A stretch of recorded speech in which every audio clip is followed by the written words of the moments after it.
5ஆம் முறையாக செப்டம்பர் 19ஆம் தேதி நாங்க எல்லாரும் கிளம்பினோம். அப்போது தப்போவனத்துல இறங்கி அங்க பூஜையெல்லாம் முடிச்சிட்டு தப்போவனத்து கார்ல கிளம்பி போனோம். கார்ல இருந்து இறங்கின உடனே சுஜாமா கீழே இறங்கி ஓடுனா. சாமிகிட்ட குழந்தையெல்லாம் பின்னாடியே ஓடினாங்க. சாயங்காலம் 4 மணி வரைக்கும் சுவாமி கூட இருந்து நாம சங்கீர்த்தனம் பண்ணி சுகமா அனுபவிச்சுட்டு 4 மணிக்கு தப்போவனத்துக்கு திரும்பணும்னா மனசே இல்லை. அங்கேயே இருந்துருவோன்னு சாமி கூடன்னு எவ்வளவோ கேட்டோம். போயிட்டு காலையில வருவோன்ட்டு கூப்பிட்டு வந்துட்டாங்க. அப்ப ராஜமாணிக்க தாத்தாவும் எங்க கூட வந்தாங்க. திருப்பி மறுநாள் காலையிலயும் நாங்க எல்லாரும் கிளம்பி தப்போவனத்துல இருந்து கிளம்பி அங்க புன்ன மரத்துக்கு அடிக்கி போத்துல எங்க அக்கா ஒரு ராமேஸ்வரத்துல வாங்கின ஓலைப்பட்டியில சில்லறை நிறைய சேர்த்து வச்சிருந்தாலாம். அந்த ஓலைப்பட்டியை தூக்கிட்டு ஓடுனாலாம் சாமிகிட்ட போய் சமர்ப்பிக்கணும்னு. சாமிஜி பாதத்துல வச்சு உங்களுக்கு ஆசாசையா கொண்டு வந்தேன் சாமி அப்படின்னு சாமி பாதத்துல வச்சு வணங்கினாலாம்.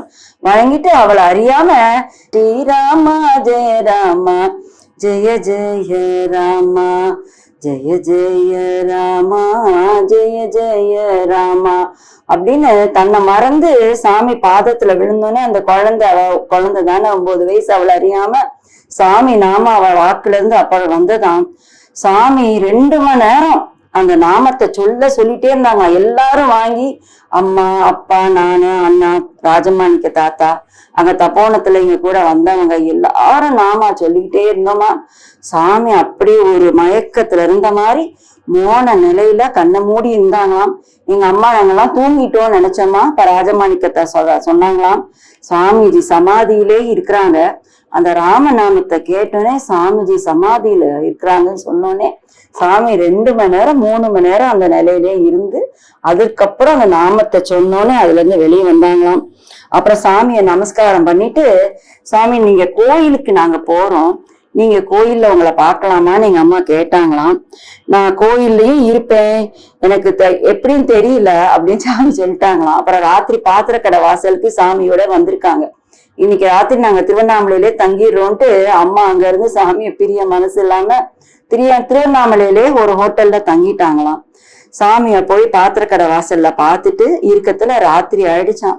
அப்பா கைய பிடிச்சிட்டு சுரேந்திரா இங்க வா அப்படின்னு சாமி அப்பா கைய பிடிச்சிட்டு கோயில் வாசல் பக்கம் கூட்டிட்டு போய் அந்த நிலாவை காமிச்சு, அந்த நிலாவை பாரு எவ்வளோ பிரகாசமா இருக்கு, எவ்வளோ அழகா இருக்கு அப்படின்னு காமிச்சாங்க அப்பாவுக்கு கோயில் வாசல்ல இருந்து. உடனே அப்பா சொன்னாங்க, சாமி இன்னைக்கு ஃபுல் மூணு முழு நிலவுன்னு நினைக்கிறேன், அதனாலதான் இவ்வளவு பிரகாசமா இருக்குன்னொன்னே 2 பேரும் அந்த நிலவுடைய அழக அந்த கோயில் வாசல்ல இருந்து அனுபவிச்சுட்டு வந்து திருப்பி வந்தாங்களாம்.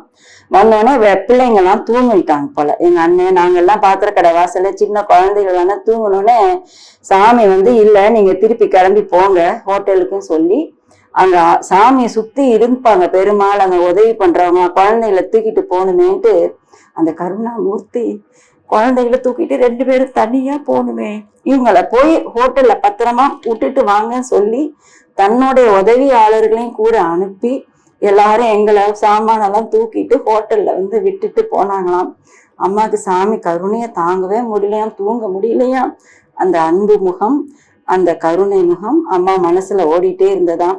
ராத்திரி எல்லாரும் நாங்க தூங்கிட்டோமா, இந்த நிலவை சாமி எப்படி பார்த்திருப்பாங்க அப்படின்னு அந்த ஹோட்டல் வெளியில 3வது மாடியில இருந்து அந்த ஜன்னல் வழியா பாக்கத்துல அந்த அழகான நிலவும் அந்த கோயில் கோபுரமும் அங்க திருவண்ணாமலையும் அவ்வளவு அழகா தெரிஞ்சதான்.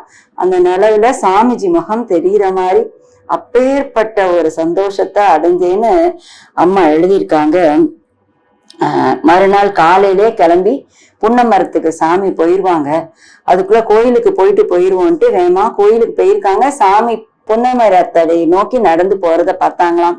வேகமா கோயில்ல போய் சாமி தரிசனம் பண்ணிட்டு சாமிக்கு டீ டிஃபனு பூ பழம் எல்லாம் வாங்கிட்டு போனாங்களாம். வேகமா போகும்போது திருப்பி சாமி கிட்ட போனோடனே ராமநாமத்தை சொல்லுங்க அப்படின்னு ஆசையா சாமி சொன்னாங்களாம். உடனே எல்லாரும் சேர்ந்து சாமியோட நாமம் சொன்னாங்களாம். ஸ்ரீராம் ஜெய ராம் ஜெய ஜெய ராம் ஓம் ஸ்ரீராம் ஜெய ராம் ஜெய ஜெய ராம் ஓம் ஸ்ரீராம் ஜெய ராம் ஜெய ஜெய ராம் ஓம் ஸ்ரீராம் ஜெய ராம் ஜெய ஜெய ராம் அப்படின்னு நாமத்தை கேட்டோன்னே சாமி சொன்னாங்களாம், நீங்க ஸ்ரீராமா ஜெயராமா பாடத்துல எனக்கு எங்க பப்பா ராம்தாஸ் ஞாபகம் வருது, என் குருநாதருடைய ஞாபகம் வருது. அவர் எப்பயும் ராமநாமம் சொல்லிக்கிட்டே இருப்பார். அவர் எனக்கு இந்த நாமத்தை தான் உபதேசம் பண்ணாரு.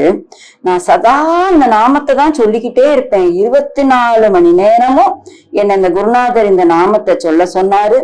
நான் எப்பயும் இந்த நாமத்தை சதா சொல்லிக்கிட்டே இருக்கிறேன் அப்படின்னு சாமி சொன்னாங்களாம். அப்ப அந்த சாமி அவ்வளோ சந்தோஷமா இருந்தாங்களாம். புன்னை மரத்துல ஒரு கொப்போட ஒரு பூ கொத்தை பறிச்சு இப்படி கையில வச்சு இதை ஆட்டிக்கிட்டே இருந்தாங்களாம் சந்தோஷமா. அது அப்புறம் எங்க அப்பா கையில கொடுத்தாங்களாம். சொல்லிட்டு ராமநாமத்தை யார் பிரச்சாரம் பண்ணாங்கன்னு சமர்த்த ராமதாசர் கதையை எங்க அம்மாவை சொல்ல சொன்னாங்களாம். எங்க அம்மாவுக்கு ரொம்ப டக்கு சாமி சொன்னோடனே ரொம்ப இதா சொல்ல தெரியல போல. சமர்த்த ராமதாசர் கதையை படிச்சுட்டு அடுத்த தடவை கண்டிப்பா எனக்கு நீ ஃபுல்லா சொல்லணும்னு அம்மாட்ட சொல்லி அனுப்புனாங்களாம். எங்க அம்மா ஒரு போட்டோ கொடுத்து அதுல தன்னுடைய பேர் எழுதி அம்மா கையில கொடுத்தாங்களாம். அண்ணாமலையார் கோயில்ல சம்பந்த விநாயகர் கோயில் கிட்ட நீங்க அடிக்கடி இருப்பீங்களா சாமி அப்படின்னு எங்க அம்மா கேட்டாங்களாம். உடனே சாமி சொல்றாங்க, நான் இங்கும் இருப்பேன் எங்கும் இருப்பேன், எல்லா கோயில்களிலும் நான் இருப்பேன் அப்படின்னு சாமி அம்மாட்ட சொன்னாங்க. ஐ எம் எவ்ரிவேர், நான் இங்க இருப்பேன், I am here and there and in all temples, எல்லா இடத்துலயும் நான் தான் இருப்பேன்னு அம்மாட்ட சொன்னாங்களாம்.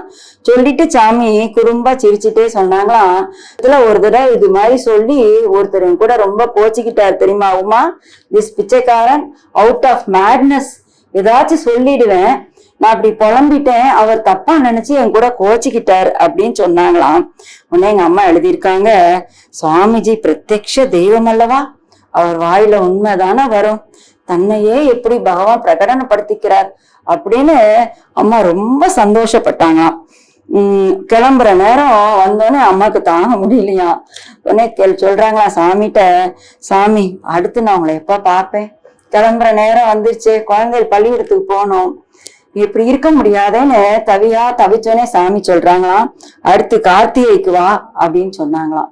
பிரியா விடை பெற்றுட்டு சாமிஜிட்டு இருந்து வந்தாங்கன்னா அந்த கருணை தெய்வம் என்ன செஞ்சதுன்னா, சுவாமிஜி நாங்கள் கண்ணில் இருந்து மறையும் வரை எங்களுக்கு விடை கொடுத்து கொண்டே இருந்தார்கள்.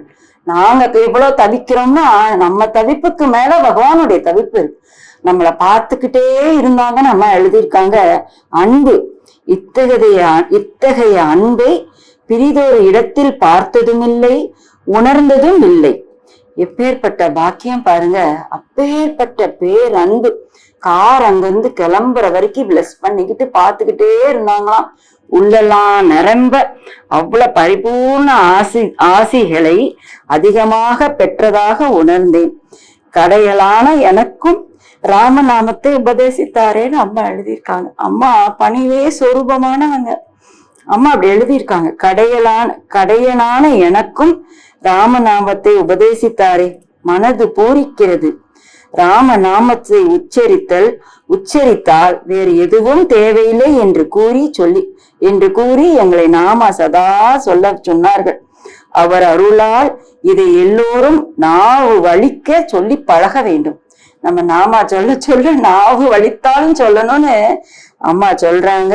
இது சாமி சொன்ன மாதிரியே இந்த நாமத்தை நம்ம சொல்லுவோம்.